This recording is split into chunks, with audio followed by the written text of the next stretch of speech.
अजित पवार यांच्या राष्ट्रवादीचं मिशन चलो दिल्ली आता पाहायला मिळालं। दिल्ली विधानसभा निवडणुकीच्या रिंगणात अजितदादांचे उमेदवार यंदा असणार आहेत। दिल्ली विधानसभा निवडणुकीसाठी 11 उमेदवारांची यादी जाहीर करण्यात आली। दिल्ली विधानसभा निवडणुकीचे वेध आता लागले आहेत। संपूर्ण देशाचं लक्ष दिल्ली विधानसभेकडे लागलं असताना दिल्ली विधानसभा निवडणुकीसाठी 11 उमेदवारांची यादी जाहीर करण्यात आलेली आहे। या संदर्भात ताजी अपडेट देण्यासाठी आपले प्रतिनिधी निखिल चव्हाण आपल्यासोबत जोडलेत।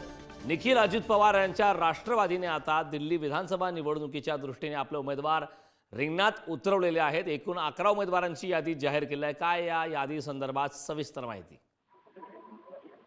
नक्कीच आपण पाहिलं तर महाराष्ट्रामधील झालेल्या विधानसभा निवडणुकीच्या निकालानंतर आणि ह्या निकालामध्ये मिळालेल्या मोठ्या यशानंतर आता राष्ट्रवादी अजित पवार यांच्या पक्षाने दिल्लीमध्ये देखील आपली उमेदवारी आहे ती दिलेली आहे।